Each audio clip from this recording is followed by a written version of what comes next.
नमस्कार, इमेज च्यानलको साप्ताहिक आर्थिक कार्यक्रम अर्थ र व्यापारमा स्वागत छ। सदाझैं साताभरका प्रमुख आर्थिक गतिविधि, विशेष रिपोर्ट लगायतका सामग्री लिएर उपस्थित भइसकेका छौं। कार्यक्रम सुरु गरौं यी सामग्रीबाट।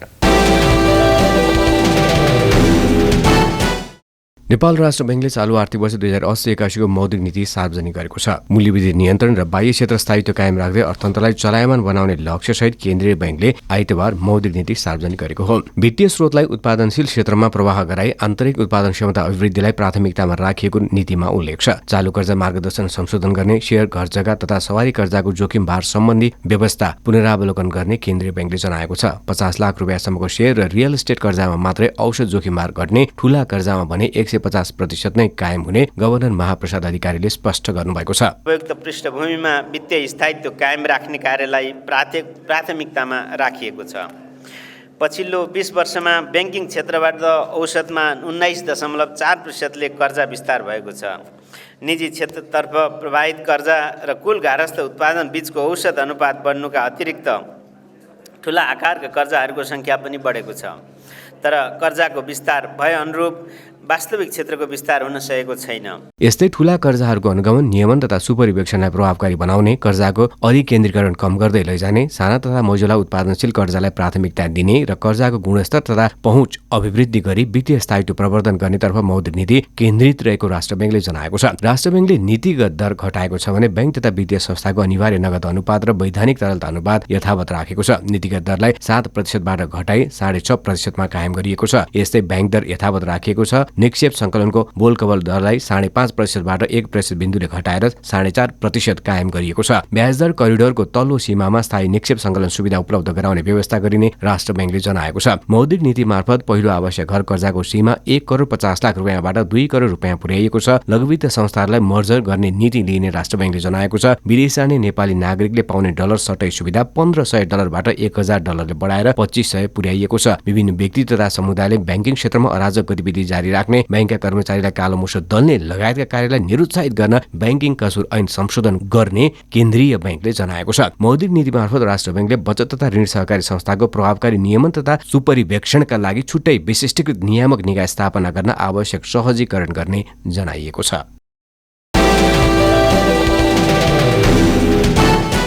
यता नेपाल राष्ट्र बैंकले सार्वजनिक गरेको चालू आर्थिक वर्ष 2080-81 को मौद्रिक नीतिप्रति निजी क्षेत्रले भने असन्तुष्टि जनाएको छ। निजी क्षेत्रका 3वटै छाता संगठन नेपाल उद्योग वाणिज्य महासंघ, नेपाल उद्योग परिसंघ र नेपाल चेम्बर अफ कमर्सले संयुक्त विज्ञप्ति जारी गर्दै अर्थतन्त्रलाई चलायमान बनाउने गरी मौद्रिक नीति आउन नसकेको जनाएका हुन्। मौद्रिक नीतिले विद्यमान अर्थतन्त्रका समस्या समाधान गर्न नसक्ने निजी क्षेत्रको ठहर छ। उच्च ब्याज दर, न्यून माग, नगद प्रवाहमा भएको समस्या, न्यून उत्पादन एवं रोजगारी कटौती, निजी क्षेत्रको घट्दो मनोबल तथा नयाँ लगानीका योजना स्थगन लगायतका विद्यमान अर्थतन्त्रका चुनौतीको सामना गर्ने गरी मौद्रिक नीति आउने अपेक्षा निजी क्षेत्रको थियो। तर मौद्रिक नीति मार्फत केन्द्रीय बैंकले लिएको नीतिले अर्थतन्त्रलाई मन्दीको अवस्थाबाट उकास्न सहयोग पुग्ने देखिँदैन, विज्ञप्तिमा भनिएको छ।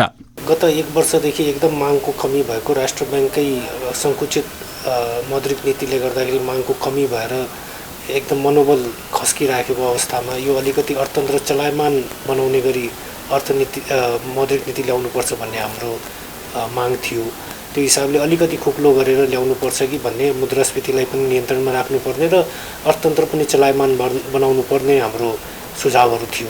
अघिल्लो मौद्रिक नीतिमा कर्जा विस्तार 12.6% राखेकोमा योपालि घटाएर झन् 11.5% कायम गरेको छ। टार्गेटै घटाइएको छ। अघिल्लो वर्ष अब 12.6 राख्दाखेरि पनि राष्ट्र बैंकका नीतिहरूले गर्दाखेरि 4% भन्दा बढी माथि जान सकेको छैन कर्जा विस्तार। मौद्रिक नीतिमा गरिएका अधिकांश व्यवस्थाको प्रभाव यस सम्बन्धी निर्देशिका सार्वजनिक नभई यकिन हुन नसक्ने देखिएको पनि निजी क्षेत्रले जनाएको छ। वास्तविक रूपमा अझै पनि अर्थतन्त्र चलायमान र चाहिँ एउटा स्थायित्वको लागि हिजोको जुन मौद्रिक नीति छ त्यसले चाहिँ त्यति डाइनामिक इफेक्ट चाहिँ देला जस्तो मलाई लागेको छैन। किन भन्दाखेरि अलिकति चाहिँ खुकुलो जस्तो चाहिँ देखाए पनि अब जस्तै तपाईँको चाहिँ घर कर्जामा 50 लाखको वृद्धि गरिरहेको छ होइन।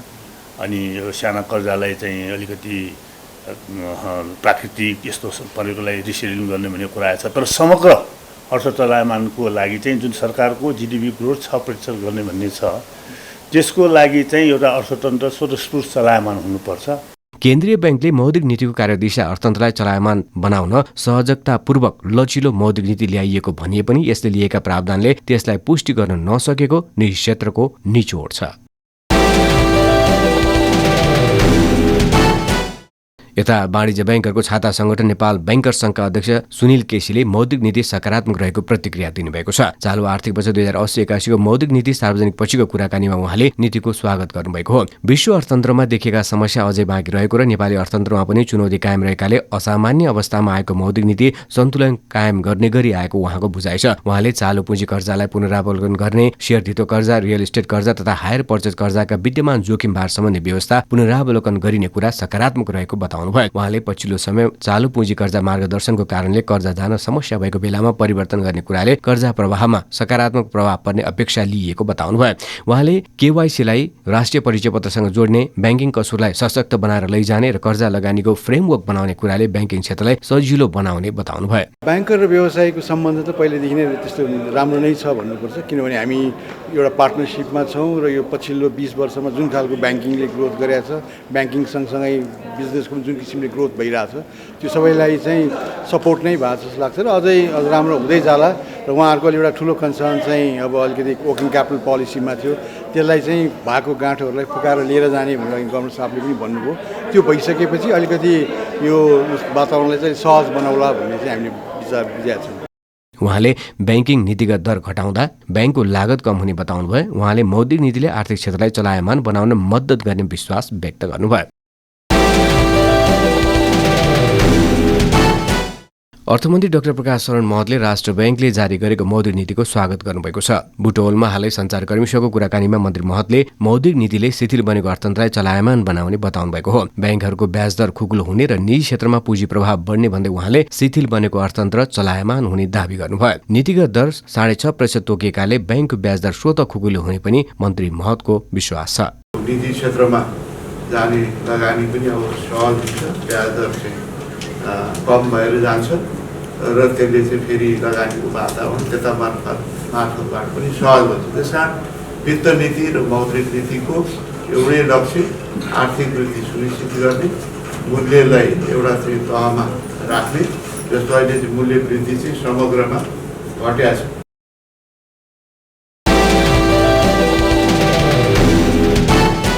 राष्ट्र बैंकले शेयर बजारलाई इगो राखेर धितोपत्र बजारलाई निरुत्साहित बनाउने मौद्रिक नीति ल्याएको शेयर लगानीकर्ताहरूले गुनासो गरेका छन्। राष्ट्र बैंकले विगत 2 वर्षदेखि शेयर बजारप्रति नकारात्मक दृष्टिकोण राखेर मौद्रिक नीति ल्याएको लगानीकर्ताको आरोप छ। नेपाली पुँजी बजारको विकास र साना लगानीकर्ताको सम्प्रेषण गर्नुपर्नेमा राष्ट्र बैंकले मौद्रिक नीति मार्फत लगानीकर्तालाई कन्फ्युज बनाउने काम गरेको उनीहरूले आरोप लगाएका छन्। राष्ट्र बैंकले स्पष्ट नीति लिएर पुँजी बजारको विकासमा जोड दिएर नीति बनाउनु पर्नेमा उल्टो भइरहेको उनीहरूको भनाइ छ। नेपाल पुँजी बजार लगानीकर्ता संघका अध्यक्ष राधा पोखरेलले राष्ट्र बैंकले मौद्रिक नीति मार्फत लगानीकर्तालाई कन्फ्युज बनाउने काम गरेको बताउनुभयो। उहाँले मौद्रिक नीतिमा एक थरी भाषा प्रयोग गरिएको र त्यसपछि आयोजित पत्रकार सम्मेलनमा फरक कुरा सार्वजनिक गरेर लगानीकर्तालाई कन्फ्युज बनाउने काम गर्नु गलत भएको उहाँको भनाइ छ। उहाँले सबै साइजका कर्जाको जोखिमबार नघट्ने गभर्नरको अभिव्यक्तिले लगानीकर्तालाई प्यानिक बनाएको बताउनुभयो। उहाँले मौद्रिक नीति जस्तो आए पनि लगानीकर्ताले धेरै कुरा भोगेर पाएको भइसकेकाले अब शेयर बजार सुधार हुने अपेक्षा रहेको समेत बताउनुभयो। पोलिसी मेकरहरूले के गर्नु पर्यो भने जहिले पनि पोलिसी ल्याउँदा स्पष्ट रूपमा सबै लगानीकर्ताले बुझ्ने गरी पोलिसी ल्याइदिनुपर्छ र अहिलेसम्म चाहिँ यो राष्ट्र ब्याङ्कले जति शेयर बजारलाई प्रत्यक्ष रूपमा चाहिँ यो असर गरेको छ नि, पोलिसीहरू जुन जुन बनाएर लगानीकर्तालाई आज प्यानिक बनाएर मृत्युको मुखसम्म पुर्याउने अवस्था गर्दा चाहिँ मलाई चाहिँ एउटा राजनीतिक अवस्था जस्तो पनि लाग्छ। त्यो सँगसँगै अब अरू त लिक्विडिटीको कुराहरू पनि छँदैछ। यस्तै नेपाल इन्भेस्टर्स फोरमका अध्यक्ष तुलसीराम ढकालले पुँजी बजार बारम्बार राष्ट्र बैंकको गलत नीतिको शिकार बन्दै आएको दुखेसो गर्नुभयो। उहाँले लगानीकर्ताले राष्ट्र बैंकसँग 12 करोड सीमा खारेज र भारित औषध 100% मा ल्याउन माग गर्दा समेत सम्बोधन नभएको गुनासो गर्नुभयो। उहाँले भारित औषधलाई पुनरावलोकन गरिनेछ भन्ने समाचार आउँदा लगानीकर्ताको माग सम्बोधन भयो भनेर खुसी भएको 2 घण्टामा गभर्नरले भारित औषध 50 लाख सम्मलाई मात्रै हो भनेर लगानीकर्तालाई झुक्याइएको गुनासो समेत गर्नुभयो। विशेष गरेर यो चाहिँ मौद्रिक नीति अर्थात् 4/12 र भारित औषध चाहिँ राष्ट्र बैंकले नै हेर्ने भएको कारणले पनि हामीले राष्ट्र बैंकलाई गुहारिराखेको अवस्था हो र उहाँहरूले सालैपछि हामीलाई चाहिँ सुझावहरू माग्नुहुन्छ मौद्रिक नीति तपाईँलाई के चाहियो भनेर, तर सुझाव कार्यान्वयन अहिलेसम्म भएको छैन। यस्तै सेयर विश्लेषक नवराज घिमिरेले नेपाल राष्ट्र बैंकका गभर्नर महाप्रसाद अधिकारी पुँजी बजार मैत्री नभएको आरोप लगाउनुभयो। अहिलेका गभर्नर महाप्रसाद अधिकारीज्यू हुनुहुन्छ, उहाँ चाहिँ पुँजी बजारप्रति कहिल्यै पनि पोजिटिभ हुनुहुन्न र उहाँको कार्यकाल अब 21 महिना जति बाँकी छ। अझै पनि एउटा मौद्रिक नीति उहाँले ल्याउनुहुन्छ, त्यो नीतिमा पनि उहाँले पुँजी बजारलाई एड्रेस गर्ने खालको ल्याउनु हुने छैन। उहाँको कार्यकालभरि लेखेरै राख्नुहोस्।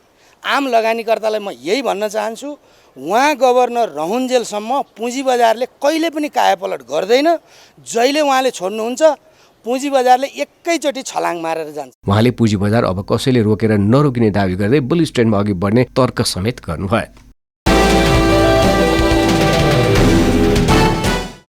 नाडा अटोमोबाइल एसोसिएसन अफ नेपालका अध्यक्ष ध्रुव थापाले अटोमोबाइल क्षेत्रले अपेक्षा गरे अनुरूपको मौद्रिक नीति नआएको बताउनु भएको छ। थापाले मौद्रिक नीतिले अटोमोबाइल क्षेत्रले दिएका सुझाव र अपेक्षा अनुसारको मौद्रिक नीति नआएको बताउनु भएको हो। अटोमोबाइल क्षेत्रलाई मौद्रिक नीतिले उपेक्षा गरेको उहाँको बुझाइ छ। उहाँले अटोमोबाइल क्षेत्रले मौद्रिक नीतिबाट धेरै अपेक्षा गरेको भए पनि अर्थतन्त्र सकारात्मक मोडमा हुँदा समेत अपेक्षा अनुरूपको मौद्रिक नीति पाउन नसकिएको गुनासो गर्नुभयो।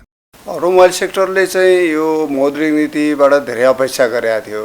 हामीले गभर्नर साहबसित नि पहिले पनि भेटघाट गरेर कुरा नि गरिसकेका थियौँ। अपेक्षा पनि अहिले देशको वर्तमान आर्थिक परिस्थिति अलिकति सकारात्मक मोडतर्फ गइरहेको हुनाले अपेक्षा ठुलै थियो, तर अपेक्षा अनुरूप चाहिँ हामीले त्यो प्राप्त चाहिँ गर्न सकेका छैनौँ। वास्तवमा भन्दाखेरि वास्तवमा हामीले 2-3वटा कुरालाई मात्रै धेरै कुरा पनि हाम्रो फोकस थिएन। अटोमोबाइलले यो वर्ष अब लामो टाइमदेखि एउटा रिसेसनमा गएको अवस्था जस्तो थियो। अटोमोबाइल सेक्टर त झनै एकदम व्यापक रूपमा एकदमै यो कठिन परिस्थितिबाट गुज्रिरहेको छ।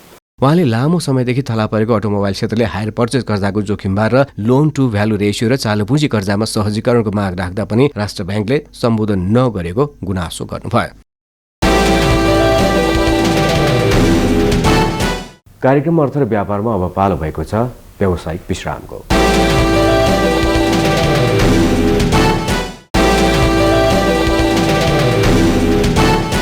विश्रामपछि स्वागत छ कार्यक्रम अर्थ र व्यापारमा। अब साताभरका प्रमुख आर्थिक गतिविधि। उद्योग वाणिज्य तथा आपूर्ति मन्त्री रमेश रिजालले सरकार सुनचाँदी व्यवसाय प्रवर्धन गर्न सकारात्मक रहेको बताउनु भएको छ। नेपाल रत्न तथा आभूषण सङ्घको 18औं वार्षिक साधारण सभामा उहाँले सङ्घले व्यवसायको हक हित संरक्षणका साथै मुलुकमा रोजगारी सृजना, आयात प्रतिस्थापन र निकासी अभिवृद्धि गरी मुलुकमा राजस्वमा योगदान दिइरहेको बताउनुभयो। रत्न तथा आभूषण व्यवसायमा संलग्न भई देशभर छरिएर रहेका व्यवसायीहरूको छाता सङ्गठनको रूपमा रहेको यस सङ्घले व्यवसायीको हक हित संरक्षण सम्बन्धी कामका अलावा मुलुकमा रोजगारी सिर्जना, आयात प्रतिस्थापन, निकासी अभिवृद्धि गरी राजस्वमा योगदान पुर्याउँदै आइरहेको छ। यसका लागि समस्त व्यवसायी तथा नेपाल रत्न तथा आभूषण सङ्घलाई धन्यवाद दिन चाहन्छु। नेपाल चेम्बर अफ कमर्सका अध्यक्ष राजेन्द्र मल्लले सुनचाँदी व्यवसायलाई परिष्कृत र पुरस्कृत गर्न जरुरी रहेको बताउनुभयो। यो सुनचाँदी चाहिँ यसमा चाहिँ जुन 2% थप सेवा शुल्क चाहिँ यो चाहिँ हटाउनै पर्छ भन्ने कुरा चाहिँ सङ्घको अध्यक्षले पनि राखिसक्नु भएको छ भनेदेखि माननीय मन्त्रीज्यूलाई चाहिँ यो एउटा चाहिँ अति आवश्यक व्यवसायलाई यसलाई चाहिँ अतिरिक्त कर चाहिँ लगाइनु हुन्न, यो 2% चाहिँ घटाइनुपर्छ र तत्कालै यसलाई चाहिँ सम्बोधन गरियोस् भन्ने कुरा म चेम्बर अफ कमर्सको तर्फबाट पनि राख्न चाहन्छु।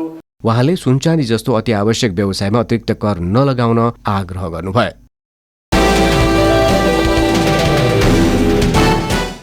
नेपालले अन्तर्राष्ट्रिय व्यापारमा अहिलेसम्मकै उच्च घाटा बेहोरेको छ। नेपाल राष्ट्र बैङ्क र भन्सार विभागको तथ्याङ्कले गत आर्थिक वर्ष 2079-80मा नेपालले 14.5 खर्बभन्दा बढीको व्यापार घाटा बेहोरेको हो। भन्सार विभागले सार्वजनिक गरेको गत आर्थिक वर्षको वैदेशिक व्यापार सम्बन्धी विवरण अनुसार गत असार मसान्तमा नेपालले कुल 14 खर्ब 54 अर्ब बराबरको व्यापार घाटा बेहोरेको छ। यस्तै अघिल्लो आर्थिक वर्षमा 21 खर्ब 20 अर्ब बराबरको वैदेशिक व्यापार भएकोमा गत वर्ष भने 17 खर्ब 68 अर्ब बराबरमा सीमित भयो। यसले अन्तर्राष्ट्रिय व्यापारमा 16.58% गिरावट आएको देखाएको छ।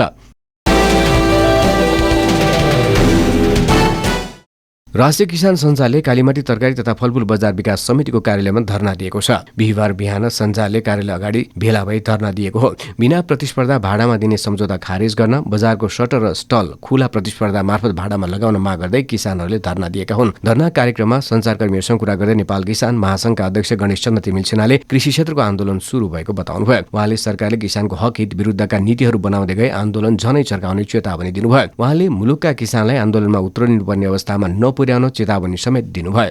उनीहरूले बिना प्रतिस्पर्धा भाडामा दिने सम्झौता खारेज गर, बजारको सटर र स्टल खुला प्रतिस्पर्धा मार्फत भाडामा लगाइयोस्, बजार विकास समितिमा 50% किसान प्रतिनिधि सुनिश्चित गर लगायतका प्लेकार्ड र नारासहित विरोध प्रदर्शन गरेका छन्। अवस्था आजलाई कार्यक्रम अर्थ र व्यापारमा हेर्ने अर्को हप्ता विविध सामग्री सहित उपस्थित हुने नै छौँ। त्यतिन्जेलका लागि नमस्कार।